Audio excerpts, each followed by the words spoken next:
Greetings, Ohio Valley. This is Dan Lima with OSU Extension from Belmont County. And this is Karen Cox from WVU Extension in Ohio County. Thanks for tuning in to Extension Calling, your source for research-based information for the farm, garden, and home.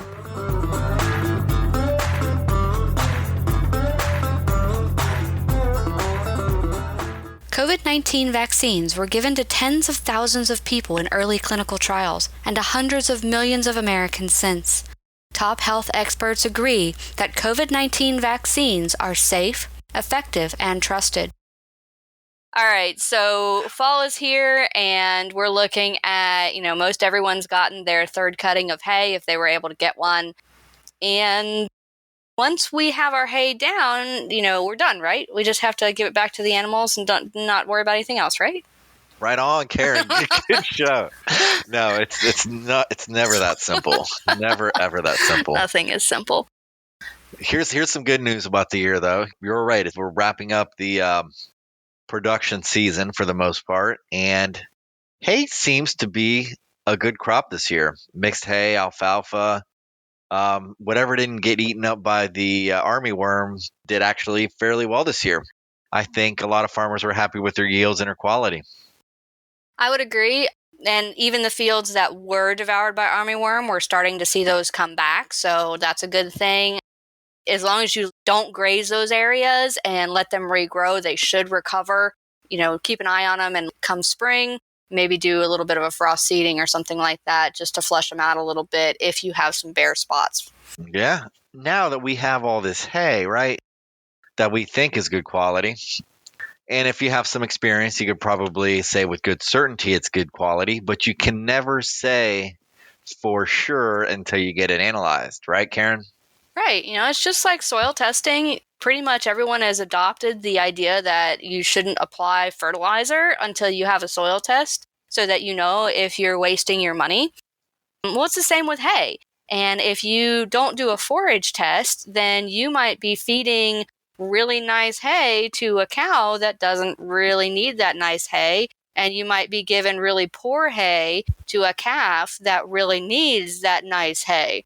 And so it's really important when you're harvesting your hay, store it in separate areas or somehow identify which hay was cut from where. So if you have a significant difference in your hay quality, then you can easily identify which pile to pull from. Yeah. As far as being sure something's good or not, we talk about the forage analysis, and the forage analysis is like the chemical component, the chemical assays that are going to bring out like some of the numbers that mean something to us. I say we just start with, what does the hay look like? I know if you have a lot of experience in hay, you understand that if you have mature grasses that you're baling, you're going to have a lot of fiber. And a lot of times you can see that fiber in the hay, right? You can see those stems. You can see that it doesn't dry as well. If you bale it too wet, you might get an odor from dust and mold. And just by looking through it, sometimes foreign materials can be a problem. So there are visual cues of quality, and having foreign debris would make poor quality hay no matter what the analysis is. Yeah, and I want to just throw something out there. If you did bale grazing and you did not unwrap those bales, like say you left a string on it or something, make sure you go back to wherever that bale was and pick up anything that was left. I mean, most farmers know to take it off, but we all get in a hurry sometimes. Maybe it was getting ready to pour down the rain and you were in a rush or you forgot it somehow. Make sure you go back to those areas and just verify that there is none of that twine left behind, because when animals digest that or try to digest that, hardware disease is a real issue, and you want to make sure that you're protecting your animals as much as possible. So do check for that before you cut, before you bale, and also as you are putting the bales out, check again. It doesn't hurt to be too careful on this.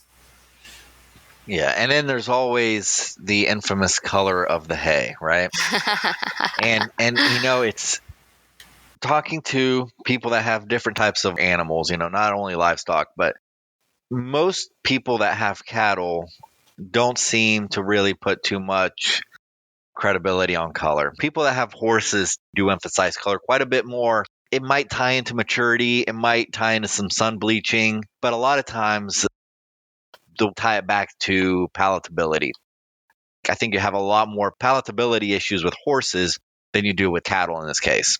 Just because something is of high nutrients doesn't mean it's going to be palatable to an animal. Yeah, this is true. Horses and cattle are very different animals. And actually, if you are doing a forage test, you need to take that into consideration because there are forage tests that are specific for horses. And so if you're feeding hay to your horses, you're not going to want to do a cattle test because there are things that you want to pay attention to that are very different. And so make sure you're getting the right kind of test. But just like when you're doing a soil test, one of the most important things is to make sure that your sample is representative of what you're feeding them. So when you're sampling your hay, you need to consider it by lot. And so a lot is a single cutting, a single field, a single variety or type of grass. You generally want to keep it to under 200 tons. Like you have an acre limit for your soil sample to be representative of. Your hay is the same way. Okay, so you don't want to mix different cuttings, different fields, different hay types, because that's going to kind of go against why you're doing this. You want to know what one pile of hay is going to give to your livestock versus another pile of hay. Yeah, usually the two biggest representative types of hay that people work on when doing forage analysis are square bales and round bales. When she's talking about taking a representative sample of hay, just like in soil, you want to make sure it represents the field. So the best way to do that when we're talking about those large round bales, 1,000-pound bales as an example, instead of just going into the bale on the flat side, what you'll want to do is you'll want to take the round end of it with a forage probe. You're going to be drilling through the different layers that wrap around the hay. What that does is that gives you a little piece of every part of the field as it's laid out. With every revolution of the hay that wraps around itself, you get a new cut. So what that does is that gives you a representation of an entire strip, possibly a couple strips in the field. And as you're going in, it's tightly compacted and you're not losing a lot of fine particles too. So you just take the probe, go all the way through as deep as you can go, pull it out, and dump everything into a bucket. Don't try to put it in your hand and then put it into a bucket, because all those fine leaves that then get dried up and are very brittle, but still contain a lot of nutrients, stay in your hand and don't go in the bucket. So dump everything from the probe to the bucket and make sure you're going on the round side through the different layers of the round bale. Right, and you want to go in at a 90-degree angle too to make sure that you're going in as straight in the center as possible to get as many layers as possible. And if it's a square bale, obviously they have nothing but flat sides. but what you want to do is you want to go through the different flakes of hay. So instead of going through one flake, that represents just a small little section, you're actually going longwise into it so that you're hitting all the flakes as you're puncturing through that, maintaining that compression, and again, sampling from various parts of the field. So going through flakes for square bales and going through the layers that wrap around the square bales at a 90-degree angle. Thank you, Karen. In fact, 90-degree angles for both of them so that you're going through all the different layers. Right. And then one of the things you absolutely don't want to do is just grab a handful. That is not a representative sample in any way, shape, or form. And typically your hand itself is going to crush some of those finer leaves, your fragile legumes that are in there, and you're going to get a poorer sample to start with. So make sure you do get a hay coring device. Don't get the really tiny diameter. If it's less than 3/8 of an inch, that's not going to give you a very representative sample. You're not going to get the right leaf stem ratio. But you don't want too much of a sample or too big of a sampler, because then you're going to give too much forage and you're not going to be able to get 20 or so different samples to mix together in your bucket to get a good representation of the field. Yeah. So you don't want to get the smallest one out there, but you also don't want to get the biggest one out there. Think about your operation and get the right size core to represent what you need. Yeah, and I guess take-home message is don't grab hay with your hand, stick it in a plastic bag, run it to your extension educator's office and say, analyze this, because they're going to look at you and say, no.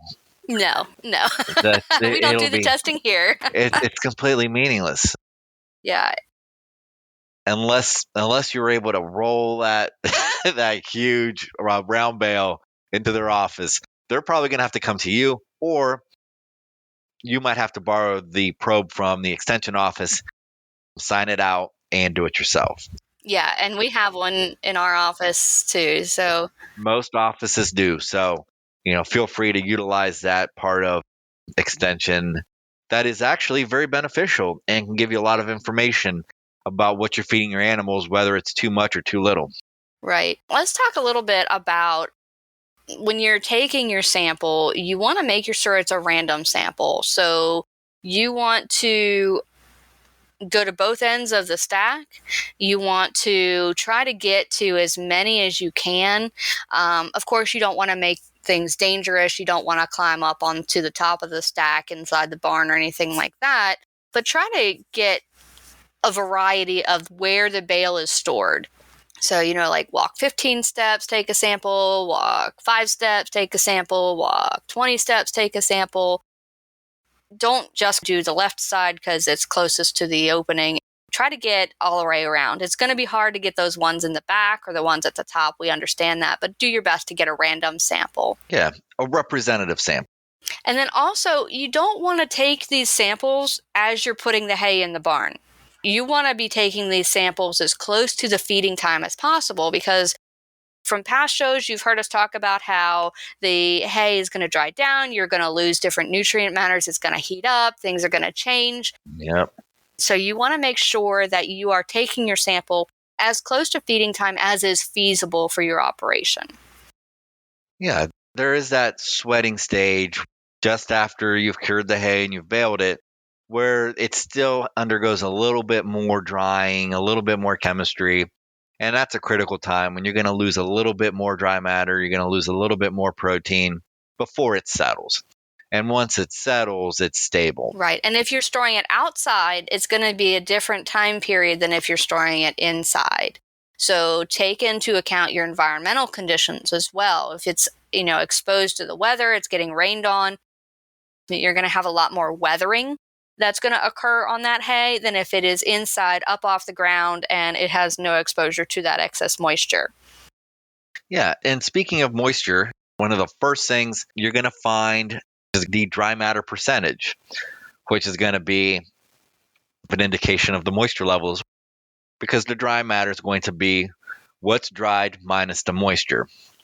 Hay that has been cured, that's done sweating, will generally be around 89% dry matter. 89, 90. You don't want to get into a situation where you're dipping into the 80s of dry matter and you still got 20% moisture in there, because that's when you run into problems. At 20% moisture, the hay really isn't that stable. It's going to degrade. It's going to heat up. It's going to have other problems. Mold, quality loss. It's not going to be a good, stable hay that you're going to be able to trust the numbers in the long run. So that dry matter is typically more of an indicator of handling. Was the hay made in a proper manner? Did it cure properly? Did you wait long enough to let it dry? So that dry matter basically tells you that, yes, it was handled properly. It was done in a good manner that's going to be of quality as far as handling goes. Yeah, the moisture content of that hay when you're putting it up is going to be really critical. And that's another thing that you can measure when you are conducting your harvest. You can get a moisture meter and just take it out and stick it right in the windrows and see what the moisture level is for baling to make sure that you have reached the right moisture content. Because putting it up when it's too wet can cause some serious issues as far as the quality and safety of that hay for your animals. So making sure you're baling it at the correct moisture content so that once it is baled, you only lose that little bit extra. And also, let's say that you are harvesting a sorghum Sudan grass. That's going to be a high fiber grass that you're taking up, so it's going to be a little harder to dry down. But especially if it's been exposed to a frost, then you're looking at the prussic acid that's naturally in those grasses to be released into the plant. And if the animals eat that frost-killed grass right away, then they could get very sick from that prussic acid poisoning, which actually causes a cyanide toxin. And you should definitely be calling a vet. So when you're looking at your summer grasses, your sorghum Sudan, your Sudan grasses, really the Sudan has less prussic acid danger, but a lot of times we use those hybrids, the sorghum Sudan, and that can create an increased amount of that prussic acid. But again, you don't have to worry about it when the plant is stressed. But one of the things we don't think about for those summer grasses is they can also become stressed by drought. And so if we have a really droughty summer, you don't want to have your animals in that summer field because it can also still, again, release some of that prussic acid. And so keep those things in mind when we have a severe drought or right after a frost. Those aren't times to have your animals in there. Give the plants about 10 days to release that acid. And if you're harvesting it, letting it dry in the field will greatly reduce the danger associated with those grasses. Sorghum Sudan, those warm season annuals that Karen is talking about, those do yield very high biomass and are a great grazing tool to use in the summertime when typically we get to that summer slump for cool season grasses. We've talked about the difficulty of establishing a warm season perennial. Warm season annuals, on the other hand, establish pretty easily around here anyway. And they're good quality, they're high yielding, and they're a great thing to graze. And there are specific grazing hybrid warm season annuals that are meant to be grazed that have lower fiber, like the sorghum Sudan brown midrib. It's got a lower fiber content. It has good quality protein. It's a nice grass to have around as another management tool for grazing. But, there are things that you need to understand when you start utilizing different types of grasses that have different characteristics, different families completely from what we're used to. There is different management styles and also different things to worry about. Like Karen was saying about the possible cyanide poisoning from the prussic acid. The hydrocyanic acid, or prussic acid is sometimes what it's called, can accumulate. And typically as we're going into the fall, a lot of people just step back from it and start doing a lot of more cool season grasses. The major danger that I think that most people know about is the hard frost. The drought is another stressor that can lead into that acid, and that's just something you have to watch out for.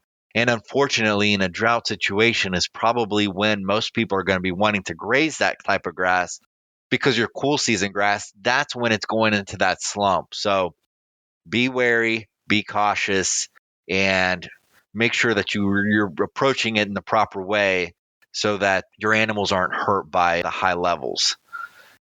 So some management practices that you can do to kind of prevent this type of toxicity is to not turn in hungry cattle into the pasture by feeding a little bit of hay before you turn it into some kind of warm season annual field. One, they're going to eat a little less. They're going to eat less aggressively. And if it is slightly toxic, hopefully having a belly full of dry hay will mitigate that problem. Another one is allow plants to reach at least 18 to 24 inches before you graze it. This management practice permits some dilution of the acid. Younger plants will typically have higher levels of the acid than the older, more mature plants. And again, if you have any type of frost, don't release your animals into it. All right, let's get back to hay.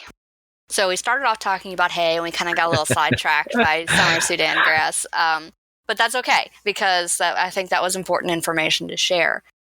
But when you are looking at your hay, of course, we're going to say stockpiling forage will have the greatest nutritional value. but that's not always a possibility. And especially if you have a very small farm and you don't have a lot of excess acreage that you can just set aside. So hay is important, especially once we start getting some snow.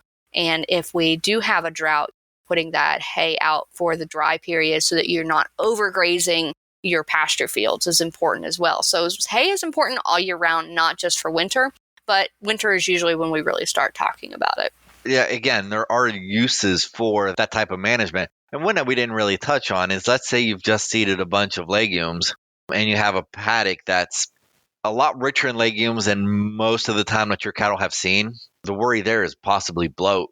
If you got livestock going into a very nutrient-rich area, and they're not used to that, make sure you feed them some hay before you release them into that different type of forest that they're not used to. It's a slightly different problem with the same solution. A belly full of hay will prevent the overconsumption of something that can cause a problem. So let's talk about quality. Yeah, let's talk about quality. We did talk about the dry matter number, being very important as far as the storage capacity of that hay. The next thing that you want to look at least as far as like my list goes of priorities, is crude protein. I know people want to jump in energy, but a lot of times energy and crude protein correlate, not always, but usually. But crude protein is very important as far as the animal requirements, specifically for cows that are going to be in gestation and possibly producing milk. Yeah, that milk production is a really high feed value time. Yes, yeah. It's a very high energy, high protein demanding life stage. The milk production is high energy demanding, and it's one of the first things that go if you start feeding your animal low quality hay, where the protein's low or the energy is low, so that the animal's priorities then go, we don't have the energy to keep producing milk. The first thing we're going to shut off is the milk production. So depending on how you want to manage your animals, that could be something that you want to really watch out for, and you're feeding the proper hay to the proper animal. So crudely speaking, low quality protein and dry hay is at 5%. Medium quality, we're looking at 9%, and good quality is 12 plus. Certain hays can get up to 24% if it's alfalfa or if it's high legumes, if it's baled at the proper time of the maturity level of that grass. So you have quite a range that goes from 4% to possibly 24%. But just remember that 5, 9, and 12 are where most hay is going to fall, 5 being low, 12 being good. So I want to back up a little bit to talk about how those numbers are created. To get that excellent quality, you have to get it cut at the exact right stage. So late bud to early bloom stage for alfalfa, or 20% bloom for clovers. Grasses cut in the boot stage. Your good quality, if your legumes get to half farm bloom. Grasses, if they're in the early heading stage. The later you cut, the more mature the grasses are, the less quality is going to be associated with that. The fiber is something that we didn't really touch on too much. NDF is that neutral detergent fiber. And a lot of people do look at acid detergent fiber, which they're similar numbers, but whatever you have available. As far as the acid detergent fiber percentages, a low quality hay is going to be over 45%, and a good quality hay is going to be less than 40%. Now, the thing about the fiber is that is really going to direct how much hay intake that animal is going to be able to eat. Just kind of like a double whammy when you're talking about poor quality hay is, say you have low protein in the hay, typically that correlates also with high fiber. So you're like, okay, maybe that animal can eat up to the amount of protein, just eat more of that low quality hay. That's not the way it works. An animal will actually eat less low quality hay and more higher quality hay. So you're going to be at a double loss as far as not only quality, but intake of bad hay. So if we do have that lactating animal that we've been talking about, it's not going to be able to eat enough bad hay to compensate for the low protein to get it to the level where it will maintain that milk production for that cow to keep nursing. Right. And this is where the money-saving aspect of forage testing comes in. I know a lot of farmers will just buy a supplement. They'll buy soybean meal, dried distillers grains, corn. So if you're buying those supplements to get more protein into your animals and you have hay that has a high protein content, then you are spending way too much money on supplements because they're not cheap. And so knowing what is in your hay is going to allow you to better balance the purchase of those extra supplements to make sure that your animals are getting the proper nutrient balance. So if you have a low protein hay and you need some extra supplements, well, you know that, and you can buy them for those animals to keep them in their 5-6 body condition score, right? And if you have a high protein, then you don't have to buy them. So it really helps you and the bank to know what is in your hay so that you know what to add to or not add to your feed. That's right. Yeah. And then keep the cows where they need to be. If you're prioritizing milk production, prioritize milk production. If not, then don't overspend. All right. And we can't overspend on our time today. So we will catch you next week. Have a great day. A team of our colleagues from WVU are working to improve health in West Virginia. 1 in 14 West Virginians will be selected to participate in the Mountain State Assessment of Trends in Community Health Survey, or MATCH survey, to gather important health information specific to West Virginians. Why is this important? To improve the health of West Virginians, we need to hear from you. Your feedback will help the state and local communities better address your health needs, increase access to health resources, and better understand the reality of health in your community. Please, if you or someone you know happen to be one of the West Virginians randomly selected to participate in the MATCH survey, I encourage you to take the time to share your health experiences.